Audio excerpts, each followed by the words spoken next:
Washington, D.C., May 1st, 2001. 24-year-old Chandra Levy left her apartment in the DuPont Circle neighborhood and was never seen alive again.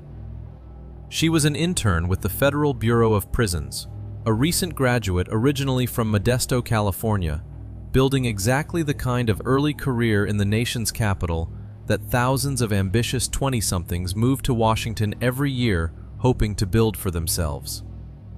She had recently finished her internship and was preparing to return home to California, her bags likely already half-packed, her mind probably already halfway back to the West Coast.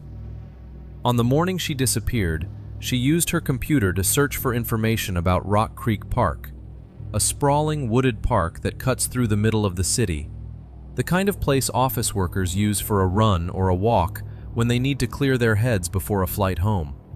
Then she simply vanished, sometime between that search and whatever came after it. From an ordinary Tuesday in a city she was about to leave behind for good. Before we go any further into what happened after that, I want you to understand who Chandra Levy actually was, because this case became so completely consumed by a political scandal that the actual 24-year-old woman at the center of it can get lost entirely, treated more like a supporting character in someone else's story than the person whose life this story is actually about. She had earned a master's degree in public administration, moved across the country to build a career in federal law enforcement policy, and was, by every account, left behind, ambitious, capable, and genuinely excited about the future she was building for herself in Washington. She had just wrapped up her internship. She had a flight home already planned. She was, in the most literal sense, days away from closing one chapter of her life and starting the next one. And she never got the chance to do either.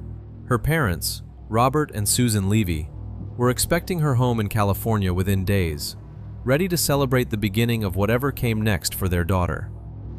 When Chandra didn't show up for her scheduled flight and didn't respond to calls from her family, her parents reported her missing. And almost immediately, the investigation into her disappearance ran headlong into something that would define this case for the next 15 years. Reporters discovered that Chandra had been having an affair with a sitting member of the United States Congress, Representative Gary Condit of California, a married man considerably older than her. And from that point forward, this stopped being, in the public's mind, primarily a missing person investigation at all. It became a political scandal with a missing woman attached to it. And I think that distinction matters more than almost anything else in understanding why this case unfolded the way it did. The media coverage that followed was relentless and overwhelmingly focused on Condit rather than on Chandra. Reporters camped outside his apartment for weeks.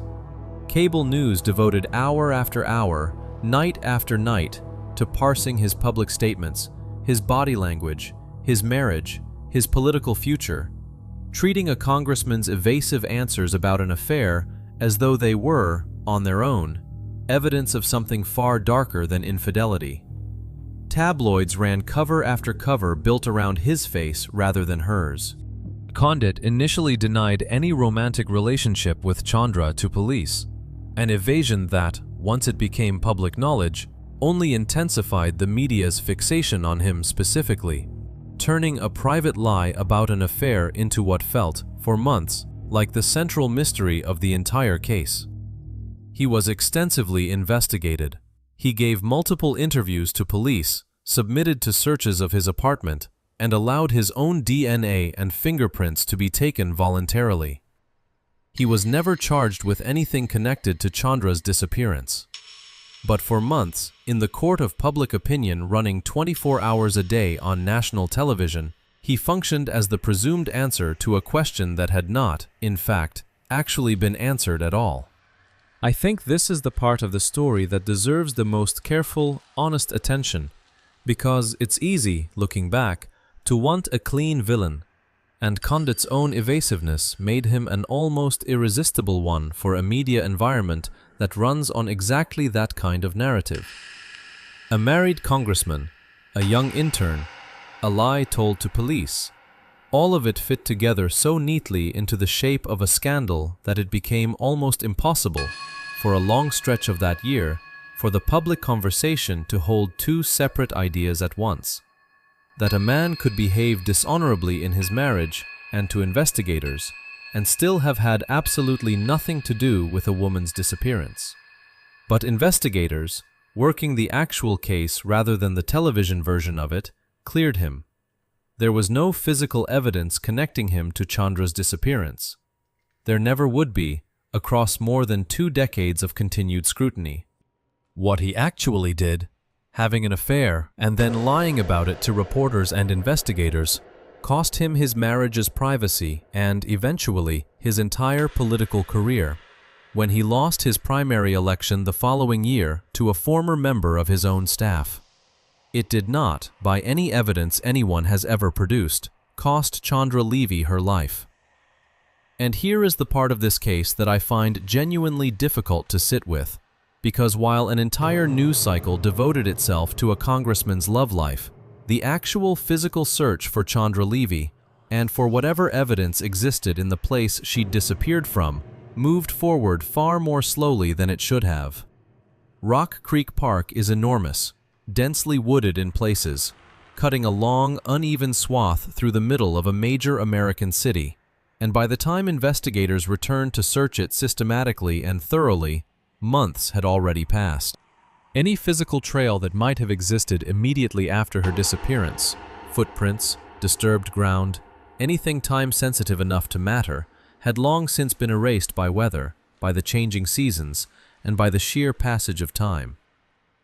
It's not that police weren't searching at all, it's that an entire country's attention, including, to some real degree, the media resources and public pressure that might otherwise have kept relentless focus on the physical investigation itself, was pointed somewhere else entirely, at a congressman's apartment, rather than at the acres of Washington parkland where the actual answer was quietly waiting. In May of 2002, exactly a year after Chandra disappeared, a man walking his dog through Rock Creek Park stumbled across her remains, hidden beneath brush and fallen leaves, in a wooded, low-lying section of the park, not far from where investigators had, in fact, already searched months earlier. By that point, so much time had passed that medical examiners couldn't even determine an exact cause of death from what remained. The skeletal evidence too degraded by an entire year of exposure to Washington seasons to answer the single most basic question a homicide investigation needs answered. A full year of not knowing, for her parents, ended not with a dramatic arrest or a clear answer, but with a discovery that, in some ways, only deepened the mystery of exactly what had happened to her and why, and confirmed, devastatingly, only the one fact nobody had wanted to accept: that Chandra was never coming home. Before we go further, I want to know who's sitting with this story tonight. If you're watching, drop your country and the time where you are down in the comments. I think about how strange it is that a case this thoroughly tangled up in one specific moment of American political history still reaches people scattered across the entire world decades later. People who may have been children or not even born when this story first dominated American headlines, still finding their way to it now. I like knowing exactly how far it's traveled to reach you tonight. Just your country and your time. And then let's talk about the investigation that eventually followed, because it took years to even begin approaching an actual answer, and even that answer, in the end, didn't hold. For years, the case sat in a strange limbo, publicly associated almost entirely with a political scandal that had, by any actual evidence, nothing to do with what happened to Chandra. Investigators eventually turned their attention to a different man entirely. Ingmar Guandique, a Salvadoran immigrant who, around the same period Chandra disappeared, had pleaded guilty to attacking 2 other women who had been walking or jogging in that exact same park, earning him a 10-year sentence for those specific assaults. Both attacks followed a similar disturbing pattern.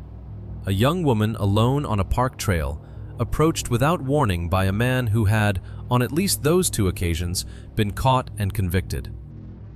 In the earliest days of the investigation, police had actually looked at Gwandike briefly, and he had taken and passed an FBI-administered polygraph examination specifically about Chandra's disappearance. Based on that result, he was dismissed as a suspect at the time, an outcome that, in hindsight, investigators would eventually reconsider entirely once his other convictions in that same stretch of parkland came into sharper focus years later. The case against Gwandike was eventually rebuilt years later, based largely on the pattern of his other known assaults in the same park during the same period, and on the account of a fellow inmate who claimed Gwandike had confessed to killing Chandra while they were incarcerated together. Prosecutors formally charged him, and the case finally went to trial, with jurors hearing days of testimony about the pattern of attacks in Rock Creek Park, and about the informant's account of a jailhouse confession. In November of 2010, nearly a decade after Chandra disappeared, a jury convicted Ingmar Gwandike of 2 counts of first-degree murder. He was sentenced to 60 years in prison. When given the opportunity to speak at his sentencing, Gwandike, speaking through an interpreter, said only a handful of words, offering no real explanation and no confession of his own in that courtroom. For a moment, after nearly a decade of a case defined more by cable news speculation than by courtroom evidence, it looked like Chandra Levy's family finally had an actual answer, a name, a conviction, a sentence long enough to functionally mean the rest of his life behind bars. There's a detail that gets mentioned less often in the retellings of this case, and I think it deserves more attention than it usually gets. Rock Creek Park, during that same general period, had at least one active offender attacking women who were simply out running or walking along its trails, a pattern of danger that existed in that park independent of anything to do with Chandra specifically. It's an uncomfortable thought that an entire category of risk was sitting there, in a park thousands of Washington residents used every single day for exercise, well before Chandra Levy ever searched for directions to it on her own computer. Whether that broader pattern connects directly to what happened to her specifically is, as we've seen, no longer something the legal system considers settled. But the pattern itself was real, documented, and, for a period of time, apparently unaddressed with the urgency it probably deserved. That answer did not hold. In 2015, a judge granted Gwandike a new trial after serious problems emerged with the case that had convicted him. The jailhouse informant, whose testimony had been central to the prosecution's case, was found to have fabricated significant parts of what he'd claimed. Information the defense argued should have been disclosed to them well before the original trial ever took place, and it took years of dedicated post-conviction investigation by public defenders to uncover exactly how deep those problems actually ran. Rather than proceed to a second trial, prosecutors in Washington, D.C. made a decision in July of 2016 that effectively reopened this entire case from scratch. They moved to formally dismiss all charges against Gwandike, stating plainly in an official release that they could no longer prove the murder case against him beyond a reasonable doubt. Gwandike, an undocumented immigrant, was released directly into the custody of federal immigration authorities and deported back to El Salvador, physically removed from the country and from any future American courtroom that might otherwise have eventually revisited his case. I want to sit with that outcome for a second, because I think it's one of the more genuinely unsettling endings this channel has ever had to sit with. A man was convicted by an actual jury after actual testimony and actual deliberation of murdering Chandra Levy. That conviction stood for 5 years, long enough for an entire news cycle to move on, for her family to have believed, at least for a while, that the worst of this ordeal was finally, formally over. And then, because of a witness whose testimony turned out to be unreliable, fabricated in ways serious enough to unravel an entire murder case. It simply came apart, leaving prosecutors with no path forward that met their own standard of proof. I think about how it must feel to receive that kind of closure, only to have it quietly, procedurally taken back years later. Not through some dramatic new revelation of innocence, but through the much quieter, much more bureaucratic collapse of a single unreliable informant's credibility. Chandra's mother, Susan Levy, told reporters at the time that she was, in her own words, in a state of shock. Gary Condit's attorney, for his part, released a statement expressing disappointment that the case still hadn't reached what he called formal closure after 15 years, while reiterating that his client had long ago been completely and officially exonerated by the actual investigators who worked this case. As of today, more than 2 decades after Chandra Levy disappeared from her own Washington apartment, her murder remains, officially, unsolved. The physical evidence connecting Gwandike to the crime, largely built around the pattern of his other assaults in the same stretch of park, was never enough, on its own, to survive the collapse of the informant testimony that had originally secured his conviction, and prosecutors have shown no indication of revisiting the case against anyone else since. Gary Condit, having lost his congressional seat in a primary election in 2002 and having spent more than 2 decades publicly insisting on his own innocence, has never been charged with anything connected to Chandra's death, and no evidence has ever emerged linking him to it. That electoral defeat was itself remarkable. He had represented a moderate, agricultural district in California for over a decade, built a reputation as a durable, well-liked incumbent, and within a single election cycle following the scandal, lost decisively to a former member of his own congressional staff. A political collapse that happened before Chandra's own remains had even been recovered, let alone before any actual determination of what had happened to her. In interviews given years later, he has continued to state plainly, when asked directly, that he did not kill her.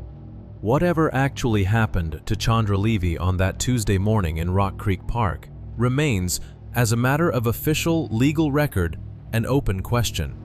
One that Washington's Metropolitan Police Department has said it will continue to pursue if new leads ever surface, more than 2 decades after the case first began. There is something particularly painful about a case like this one, and I think it's worth naming directly, because it isn't really about any single suspect at all. It's about what happens when a missing persons case collides with something the media finds more immediately compelling than the missing person herself. For months, the story of Chandra Levy was, functionally, the story of Gary Condit's marriage and political career, playing out on cable news while the actual investigation into where she was and what had happened to her moved forward at a pace that a full year later still hadn't produced her own remains. I don't think that's necessarily anyone's individual fault in any simple, prosecutable sense. Reporters were doing what reporters do when a story involves a sitting congressman and an affair. Investigators were doing what investigators do with the leads and evidence actually in front of them. But I do think it's a pattern worth naming plainly, because it's a pattern that recurs, again and again, across cases far beyond this one. An ambitious 24-year-old woman disappeared, and for a long stretch of the following year, the country's collective attention was pointed almost entirely at the married congressman she'd been seeing, rather than at the actual physical question of where she was, a question that, by the time anyone circled back to it properly, had already grown far harder to answer than it might have been in the first days after she vanished. Chandra Levy was 24 years old. She had just finished an internship she'd moved across the country to pursue, had a flight home already booked, and searched for directions to a park on the very last ordinary morning of her life, likely thinking of nothing more consequential than a quiet walk before packing the last of her things. She became, for the better part of a year, one of the most discussed women in America, for reasons that had almost nothing to do with who she actually was or what had actually happened to her. Her own name eventually becoming secondary, in countless headlines, to the name of the man she'd been seeing. A man was convicted of her murder, and that conviction did not survive contact with the truth about the witness it was built on. Her parents have spent more than 2 decades without the kind of clear, final answer most families in these stories eventually receive, watching a conviction arrive, hold for years, and then dissolve back into uncertainty. Her case remains open today, technically unsolved. Exactly the kind of ending this channel doesn't get to offer very often. Not a killer brought fully and finally to justice, but a genuine, ongoing absence of one. Rest in peace, Chandra Levy. See you in the next case.